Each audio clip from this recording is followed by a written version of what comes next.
Amma aruusa kan keessaan booda qalbii na dhaggeeffadhu. Aruusa kan keessaan booda baatii takka booda yeroo san keessa achidhaa guyyaa san yaadadhu. Ilaalchi guyyaa sanati jireenya kan kee fuulduraatiif qabdu. Baatii takka booda jechuudha. Aruusni kan kee bahee baatii takka booda ilaalchi ati jireenya kan kee fuulduraatiif qabaachaa turtee fi jireenya kan kee kana gara fuulduraatti siisuudhaaf abdiin ati qabaachaa turte yaadni ati karoorfachaa turte karoorri kan kee yeroo san jiru maal ture? Yeroo san keessa karoorri kiyya waan jiru takkaa jirtee kan heerumee jaartii namaati alhamdulillahi mana nama guddinaa san seenee kan hin jaaru ta'e waa hedduu takkaan irraa eegama bultii kanatti aarsaa kafaleen jiraachuu qabaa jee kan hin murteesse wanni nuti daleenu guutuun nuuf hooyyooytee akka jijjiirama finnee gartee wajji jiraannee nu juttuun ilmoon dhuftus akka gartee rahaadhaan jiraattu jechuu takkaan dhaga'amee jireenya kiyya guddisuuf jechuudha. Akkas jettee karoora akkasii qabdu ture bakka jireenya kan kee kan jijjiiruu fi sadarkaa fooyya'aa ta'etti akka geessu jechuu kanatti kaka'umsa qabdu. Jireenya kiyya guddisuuf jechuu bakka bultiin teenyatuun gartee fakkeenya biyyaa ta'uu qabdii gartee namni nurraa ilaallatee fakkeenya godhachuu qaba. Yaada jaamta kan jiraami. Akkasii namni nurraa fudhatee fakkeenya godhuu qabaa bultii teenya tanaa yaada yoo saniifiin itti aarsaa kafalee jechuudha hanga irraa.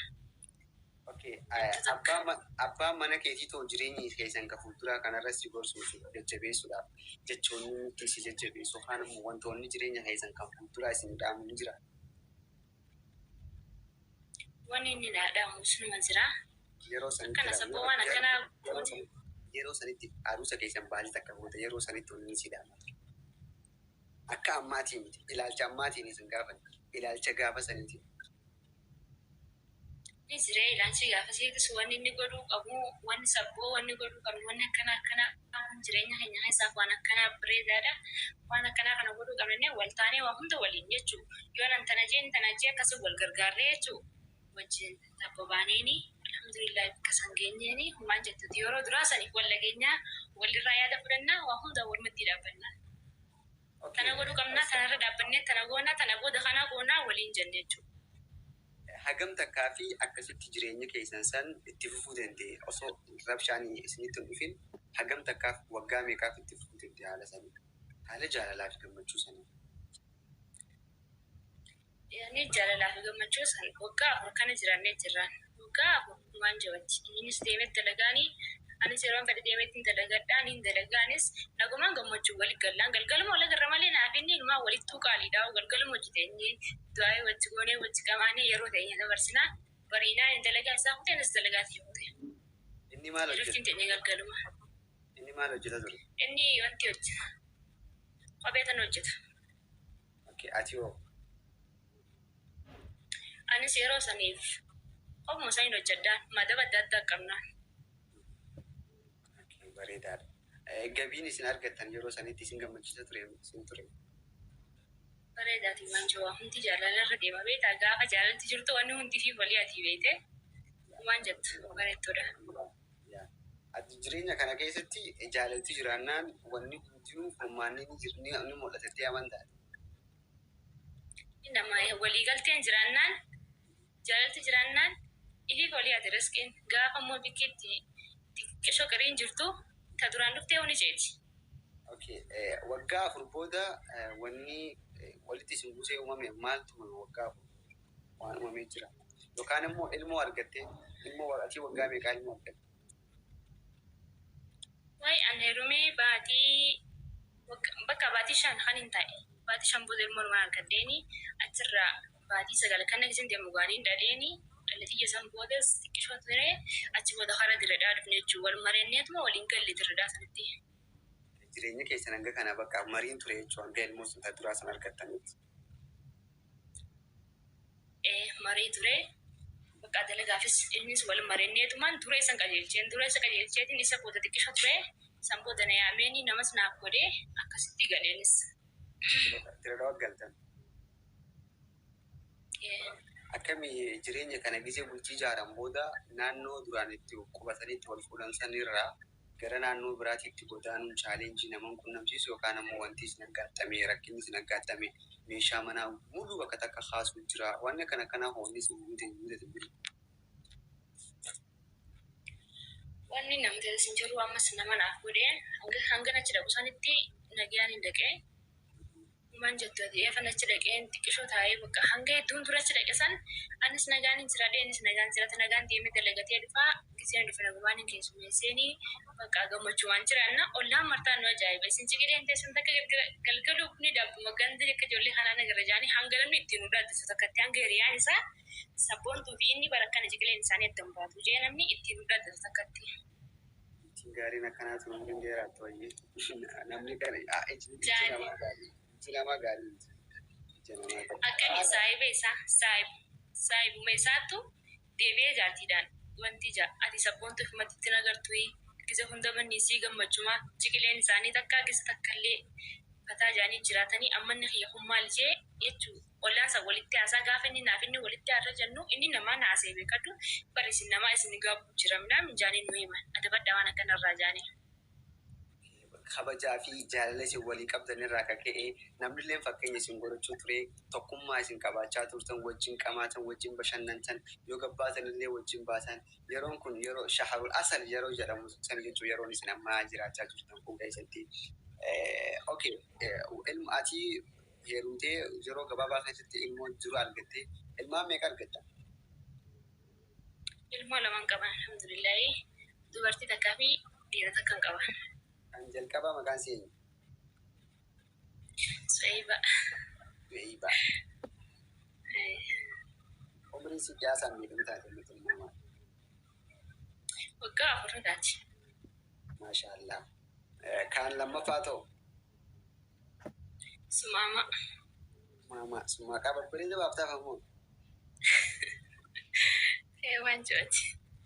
Ni amma gisi takka qalbii san sana fresh goruudhaaf akkasumas waan ajaa'ibaa tokko siraalkuuf dhaamsi tokko seeyibaaf dhaamsi tokko har'a akka waan isiin ama kudhan booda waan yoo isiin dhaggeeffatte waan isiin itti gammaduu dandeessitte waan yaadu tokko ergaa ama kudhan booda hin tante isii dhaga'uu qabdu tokko inshaallah dhaamni sun.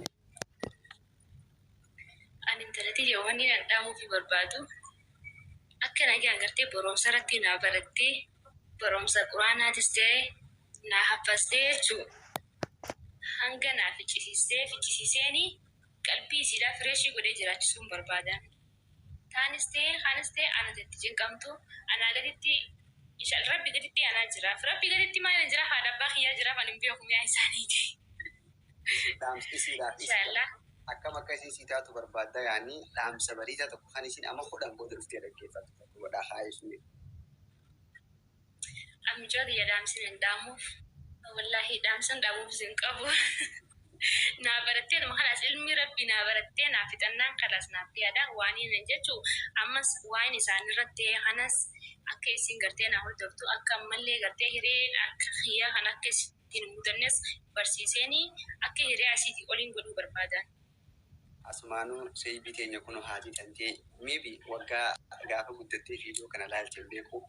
Ummaan tantee akka ati jiru rabbiitiin guddattu akkasumatti illee hiriyeen tantee hirii bareedduu akka taatuu fi dadhabbii isin irratti dadhabaa jirtu kan akka hubattee fi atillee jireenya kan kee gammachuu jiraattu barbaaddi. Okay, ma atii fi abbaan mana keetii gammachuu hojii jiraachaa turtanii gammachuu tana maaltu booreessee? Gammachuun hana jaanii jira midhiirtii takka barii giseeti isirratti gadhiistee haadhaa fi abbaa kan keessaa haadhaa fi abbaa godhattee obboleettii godhattee abbaa manaa godhattee wajji jiraattee irratti gallakkistee waa hundaan jiraattee dhiirtii hedduun jaalattu dhiirtii maal jaallatti ni beektaa cinaa takkaan isa keessummeessaa cinaa kaanii warra yoo qabattee feetii awwaa hundaan isarratti dhiisee saniitti akkasiisa godhee jechuudha. Okay, ati guutumaan guututti isattiif kannitee jireenya kan kee guutuu isattiif kanniteeti kun jireenya kiyya kun horteetiyya kun kaayyoo kiyya kun jireenya kiyya ka dhugaa jettee jireenya kee irratti of kannuu kan keetiitu bultii tantee bultii teenya booreessee ta'e adda. Akkas jeetii yaade. Okay, ajandaan yeroo sanitti akka isin lamaan wal loltan kan godhe maali? Ajandaan yookaan immoo nixibiin akka isin lamaan waliin buutan kan godhe. Wanni akkas godhee iddoo durachi dheenyu san nagaan dalagatee galaa bakka gammachuudhaan jiraachuu turre achi booda xiqqisho jechee gaama nama kanaanis wal fudhatee ni jechuu biyya kanas fudhatee maal jedhu saayibuma jala biyya kanas saayibni badaanis nama balleessa beekta. Addunyaa kanarraa wanni amala kee jijjiiruu danda'u hiriyaa. Waan hiriyyaan kan kee godhu tokko atis yeroof malee numa goote. Yoo hiriyyaan kan kee nama dhugutee atis nama dhugda. Hiriyyaan kan kee hatta loqoda kan kee jijjiiruu danda'a. Waan biraa dhiisiti loqoda kan kee hunda loqoda itti haasa'u istaayila haasawaa keetii hunda qayyaruu danda'a. Hiriyaa jechuun hangas takkatti hiriyyaan ilma namaa jijjiiruu danda'a. Hiriyyaan taane saayibettee amantaa? Okay, hiriyyaan kun maal fa'aa isa qunnamsiisa yookaan immoo akkamitti akkani jijjiiramu akkamitti godhuu danda'a?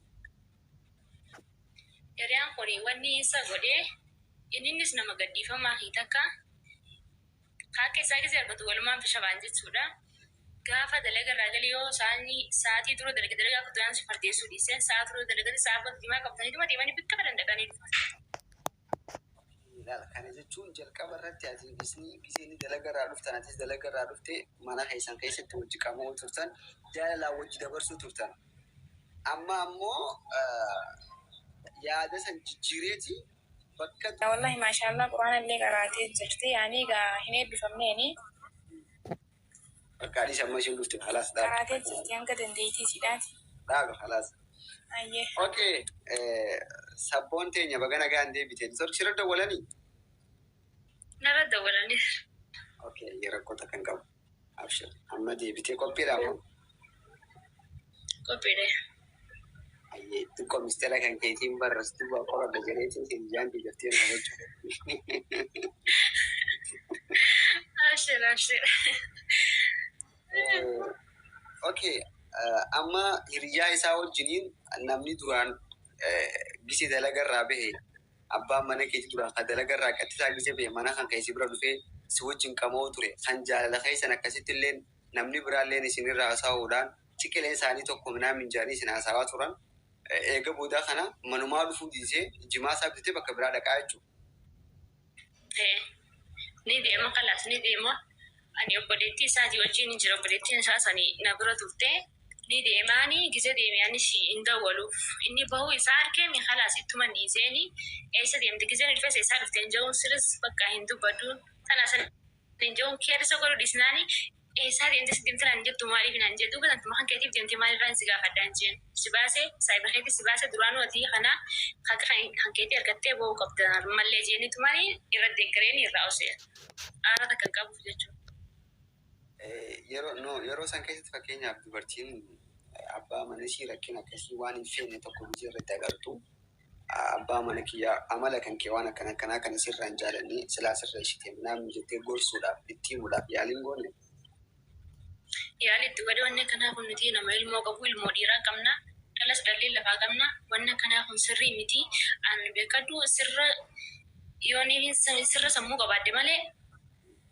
Sirra nama guddaa miti waan akkanaa nurraa hin eegamu ani intala dhalaa ta'e maaliif ati na gorsuu malee anaas gorsuu qabaayee yaada jiru tokko waliin mari'achiisuu ni ture.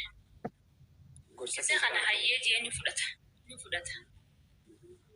fudhataanii bakka hayyee neetuma walumaan jijjiiraannaanii booda kalaas moo ayyummattuu fi shabee jechuudha. Maaliif obboleettiin isaatis hedduu dilasii miti nama keessaa takka maal ollaan maal naan jaan kalaas hin haftallee. Ati humaatii miti obsi anumaan jaan.